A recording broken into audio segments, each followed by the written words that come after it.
2, 1, go. Greetings to everyone. Welcome, my dear friends, to this webinar today. And the topic that was chosen for today is a spiritual way of dealing with corona stress. We heard about stress so far in life. For everyone, the stress and strain is so common theme. But what is this corona stress? Now, all of us, entire humanity, some way or other experience this effects of the corona COVID-19 pandemic, created panic kind of state. And right now, there's so much of turbulence and chaos. All my medical friends, medical fraternity, also facing this kind of situation. They are in the front line like warriors, waging a war against this, fighting with this virus. And there's so much stress that's going on right now. How to deal with this stress in an alternative way, a spiritual way? There are different ways, but let me share with you all a spiritual way of dealing with this kind of stress. Dear friends, the signs of stress, if we have studied about this stress, how this stress is generated in us, what is the science behind this, what effects it will have on us. And stress, in a simple definition, we can say is not just only subjective feeling. Generally, we think that it's only subjective feeling, but the science has proven that it's a measurable set of objective physiological events in the body involving the brain, the hormones, the immune system, and many other organs. So it is through medical science we have come to know that not only in the mind, it's not only just in our feeling, consciousness that we feel stress. It's not just only subjective. It is more objectified. It is more, effects can be seen, the consequences of the stress. People have emotional reactions, people have breakdowns, people have certain kinds of ill health, sickness, draining of their energies, exhaustion, so many effects we see. So, dear friends, there are two categories of stress. We can broadly classify them as unhealthy stress. The first one, what is this unhealthy stress? Is throwing out of balance from emotions to physiology to mind processes. Stress means disrupting an equilibrium. Stress is universal phenomena. Without stress, there is no life at all. Definitely there is stress. Only a person who reached to the graveyard will not feel the stress. If we are alive means in life will bring so many situations where we encounter these stressful situations, stressful thoughts, stressful kinds of events happen in our life. Definitely it will bound to happen. But if it is reaching beyond a threshold, the equilibrium is lost, it becomes an unhealthy stress. This is the bad stress, which is going to have serious consequences on everyone. So, dear friends, this healthy stress is okay. All of us have experienced it in our lives, in our professions. In different ways, we have experienced this healthy stress. This is not always wrong. Stress is not always wrong. It can be used in beautiful ways, positive ways. For example, someone who is in a kind of stress, for example, there is an examination, a student has to appear. And immediately that stress makes him into plunge into action. He will study more, he will do more hard work, he will utilize his time, not wasting his time. There are many beautiful creative ways to channel this stress that we go through sometimes in life. This becomes a healthy stress. Otherwise it will become pathological. Otherwise it is only physiological range. So causes and effects of stress. Without cause, there are no effects. Every effect has got a cause. We are living in this world, we know that this is cause and effect plane. For example, the science also says that there is a cause for every effect. So whatever stress that we are experiencing, an unhealthy stress, a bad stress, definitely has got a cause. What's the cause of this? We can say this internal and external.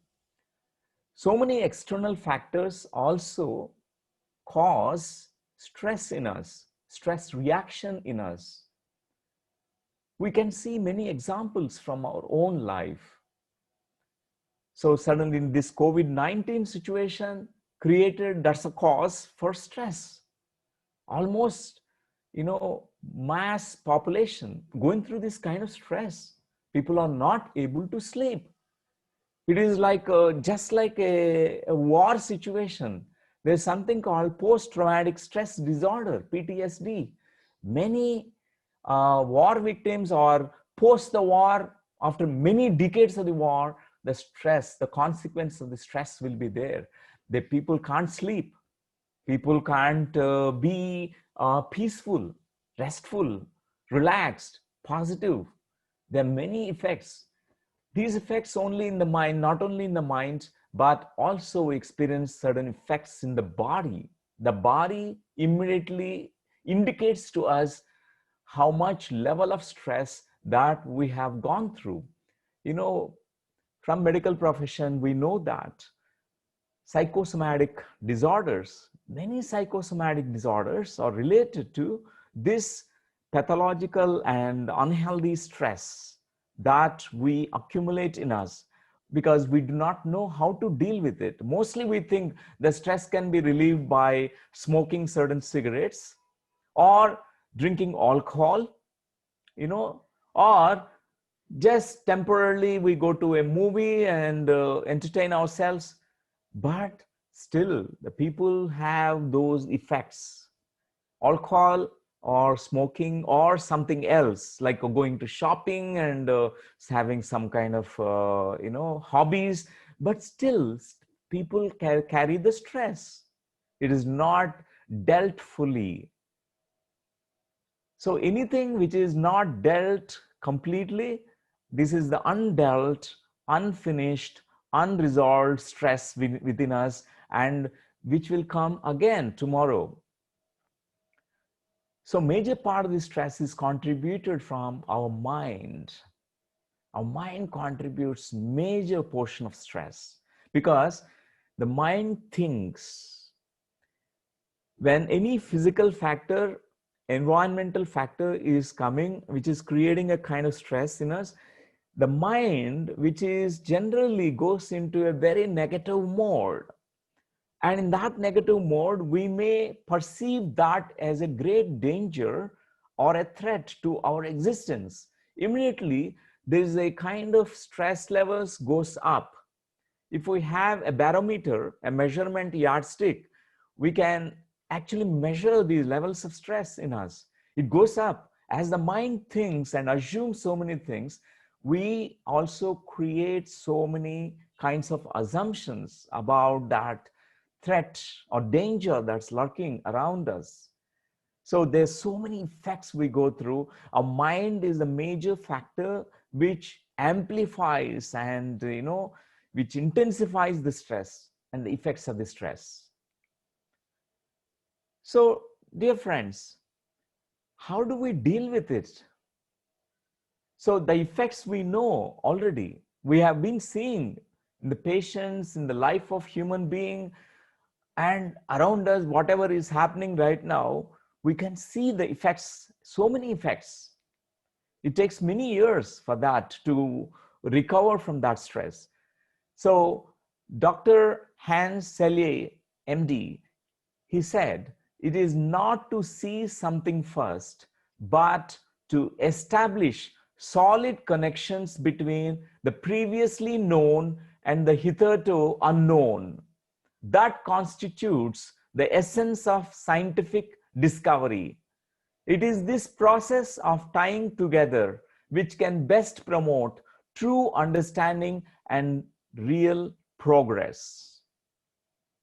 Is the author of the book, The Stress of Life.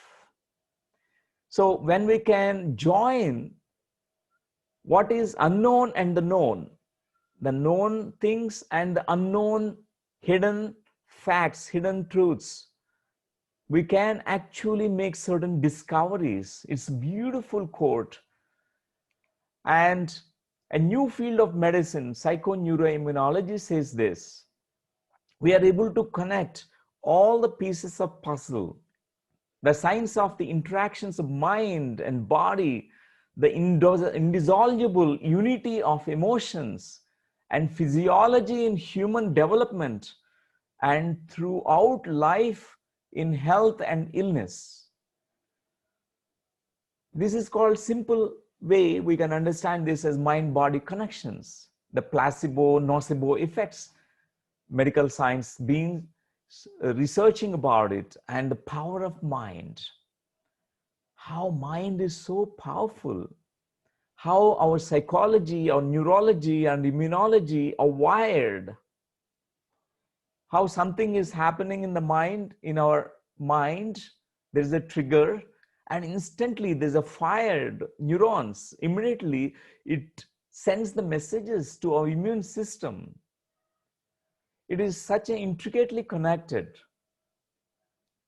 So dear friends, with this we can know the effects which will be generally on the health, generally on the physical life of us.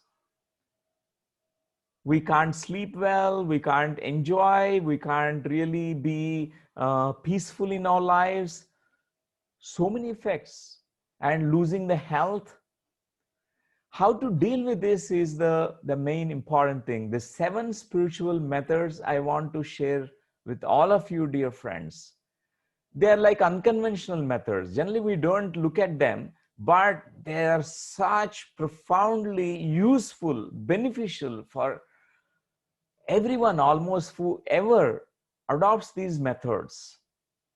Number 1, viewing situations through a different lens of perception. If we can look at the situations that are in front of us from a different perception, different viewpoint, then it immediately alters the way we deal with that situation. Generally, we have a mindset which is very negative. Any danger, threat that is coming from outside, immediately we take it as a big danger and it's going to collapse our life. And immediately there's a panic reaction in us. But if we learn this new skill of changing our mindset, viewing the same thing, though it is a threat, we see the threat as a new opportunity, new possibility. It is opening new doors. For example, the COVID-19, it's also opening new doors for everyone. We are researching a lot. We are, increasing the hygiene everywhere. We are following so many beautiful health principles. Suddenly the whole world is alert and awake. We're following so many beautiful health principles which were never followed before. So many things which are positive also at the same time happening. If you can view this situation from a different lens of perception, definitely the stress levels will go down. This is the first thing that I completely recommend to everyone. The second one, Music for an experience of relaxation. How many of us we feel relaxed in our lives? We hardly relax. If we measure what is the muscular the what's happening in our muscles by connecting the electrodes, and we can see how much our muscles are relaxed in our body.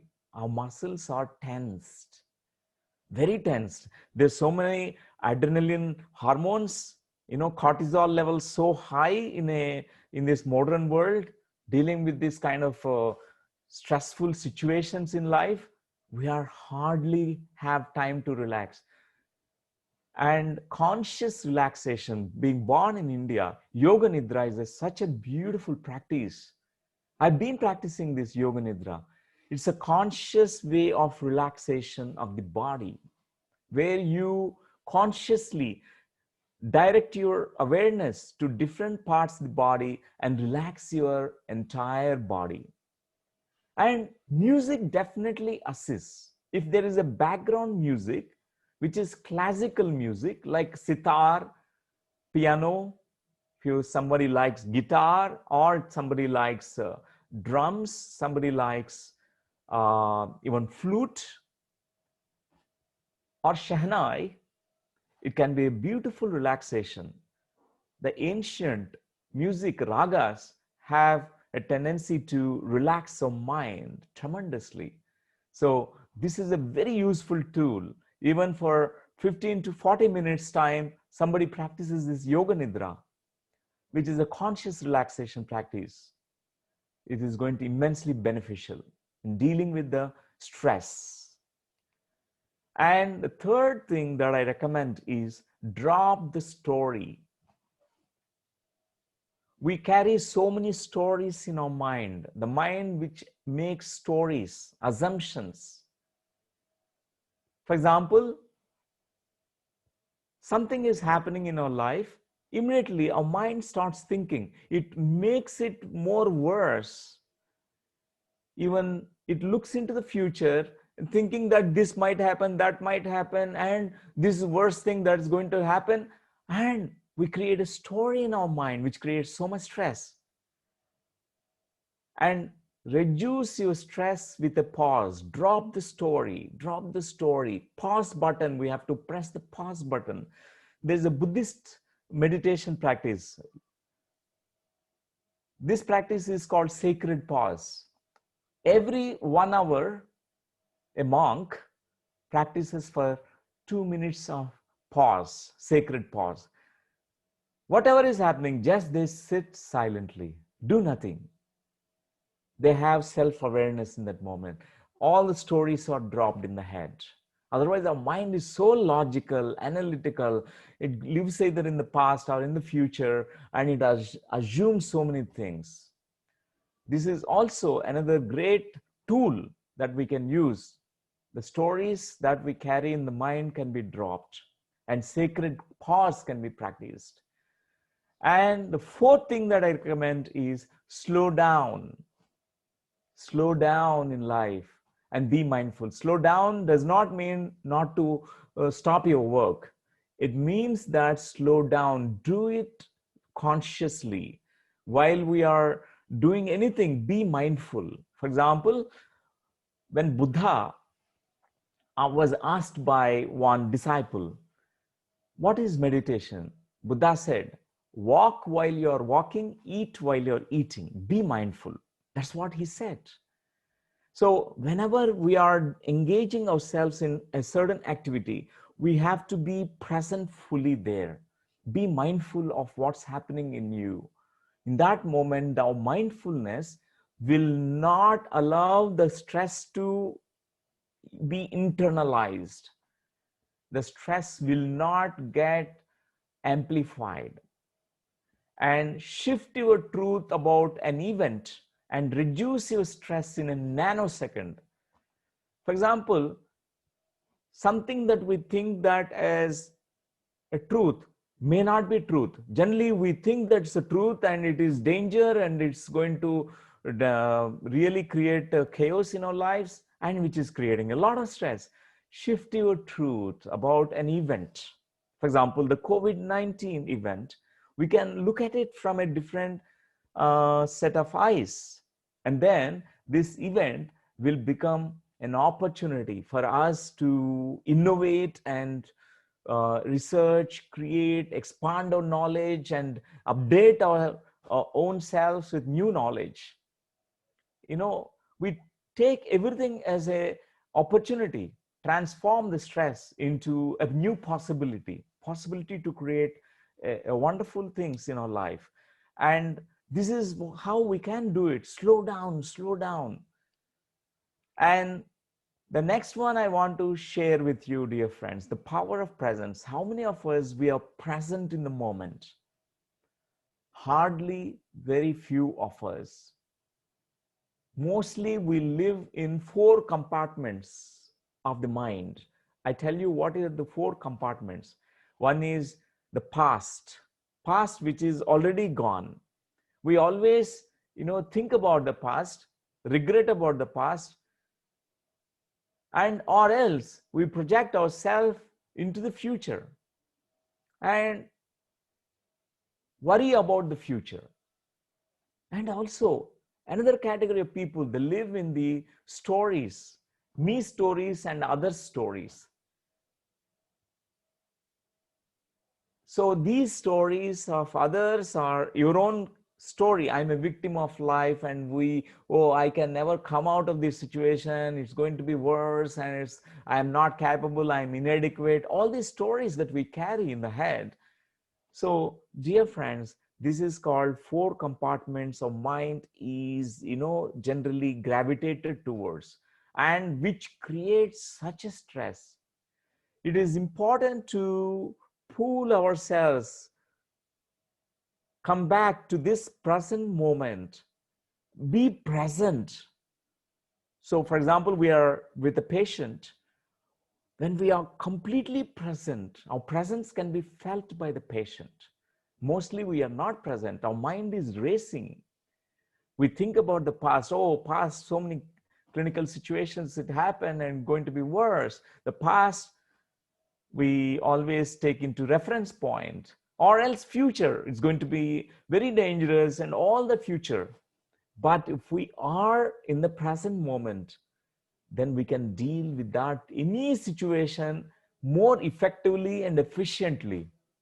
Otherwise, either past or future, which is going to take away a lot of our energy, we will not be able to make any justice. Being in now and here, that's the key principle which releases the stress. Just practicing this presence is itself very powerful, and this moment is a power of creation. We are all very powerful beings, everyone without exception. We create with our thoughts, with our feelings, with our behaviors, with our actions, with our words. We create our personal reality. We can create our new atmosphere of joy and peace and harmony and a good immune system inside us. The stress takes away all the immune system. And the next one I want to share with all of you, dear friends, is transforming stress through creative visualization process. This is a beautiful tool. I have been practicing this. This is generally practiced through hypnotherapy and also NLP model, where any negative situation which can be perceived in our mind, give a color and shape to it. For example, the stress, COVID stress. Maybe we give a kind of yellow kind of structure to it. Here on the screen, you can see the slide, the yellow like a drop, like a water drop. It is maybe symbolically represented in this way. So in the closed eyes, with our eyes closed, we do that. We visualize the stress. We feel the stress in our body, visualize it. And then we change that into a radiant glowing sun, a blue sun here, for example. We may give any color, any shape. Transforming this, symbolically in the mind, we also shift our entire perceptual field. We completely shift the stress. into great relaxation in that moment. One can try. It's very successful. I have taught this method to so many people. They got benefited from this.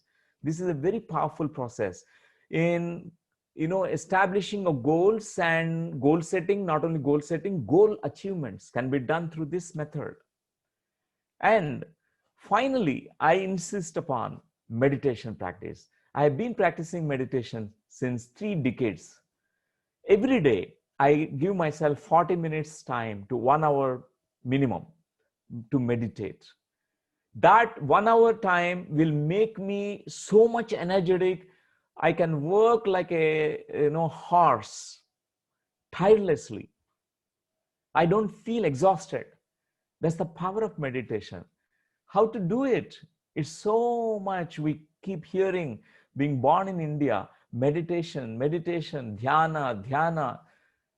The power of breath means just observing the breath. For example, sitting in a comfortable posture. In the slide, you can see one lady sitting in a comfortable posture. We may sit down like this, like in the slide, or else we can sit in a chair or sofa, sitting in a comfortable posture, and then clasping our hands and crossing our feet, closing your eyes, and then observe your normal, natural breathing rhythm.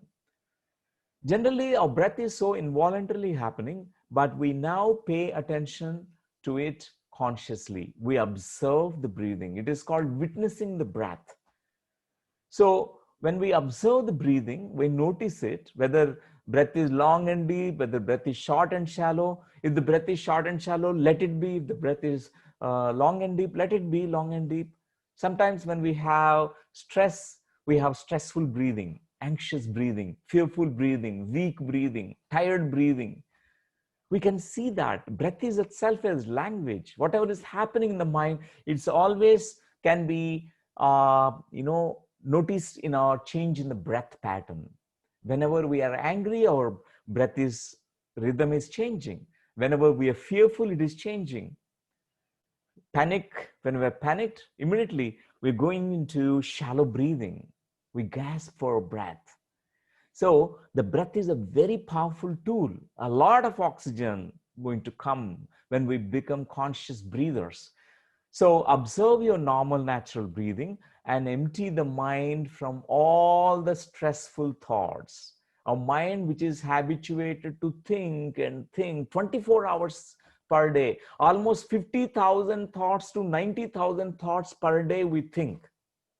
90% of those thoughts are negative thoughts. How much we are carrying the stress. Negative thoughts create so much stress in us. So emptying the mind, when we are observing the breath, our mind will not be thinking anything. You can't do two things simultaneously. Either you can focus on your breathing, or else you may be thinking about the past or future or worrying about something. So when you are mindful of the breathing in that moment, sitting with eyes closed, what happens is your mind becomes absolutely empty and silent. In that emptiness of the mind, cosmic tap of energy is open. A cosmic energy, there's a universal energy. In the cosmos, there is energy. We know that through quantum physics, that there is energy is a reality. And that energy we can access. Meditators, they access that cosmic energy and they feel a well-beingness in that moment. Many get these kind of beautiful experiences like out-of-body experiences. They have multiple experiences of chakra activation, the subtle energy centers in the body. What is not known to medical science, we come to know. So much is unknown about our own selves, the mystery of our own selves, which can be, through practice of meditation, we become aware. We tap into that unknown realms of us. So, dear friends, meditation is very, very powerful tool.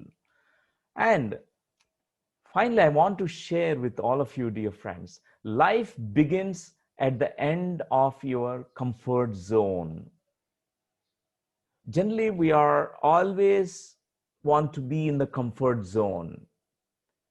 And most of us, we are in the comfort zone, then we can never know about what is beyond. We can never expand our horizons of our life. Your life can become even more amazing if you stretch beyond your comfort zone. Sometimes this is so essential in our life. We need to be a little daredevils, venture. So generally, the spirituality is a big notion, big misconception, a myth, a superstition. We think that we become a monk or a renounced person or a sadhu and all that, sannyasi. It's not that. One can be following the middle path. They can cultivate their mind, strengths they carry inside themselves through meditation. They don't need to renounce anything. And only thing is, through meditation, we're going to go out of comfort zone. What is this mind? What is this beyond mind? What is this life itself? Why we are living here? All these questions. So, dear friends, the stress partly is because we have the fear of, life and death, because it's a mystery of unknown. So meditation somewhere, it makes us witness everything. When we are able to witness, we know that we are all, you know, beyond, death beings. We are forever entities. That means the soul that never dies in us is not just only religious kind of truth, but it is a kind of beautiful experience by many mystics and meditators. Many mystics and meditators, they have an experience of that they are primarily, fundamentally soul consciousness. The body is a divine instrument, mind is a divine instrument, and they have an awareness about life and about the death, and they have conquered the fear. So a part of the stress that right now is because the fear that we have. This fear can be transformed, because fear is the biggest virus than the COVID-19 virus. Fear is the greatest and grandest and worstest fear, the virus, greatest virus, because it once it enters, it corrupts our entire mind. It makes our mind very negative. We can't view the life with its glory. So, dear friends, I'm very happy to share with you about these 7 important tools. And I wish all of you to, practice, and may you all be benefited from this. Thank you so much for giving this opportunity to share. Thank you.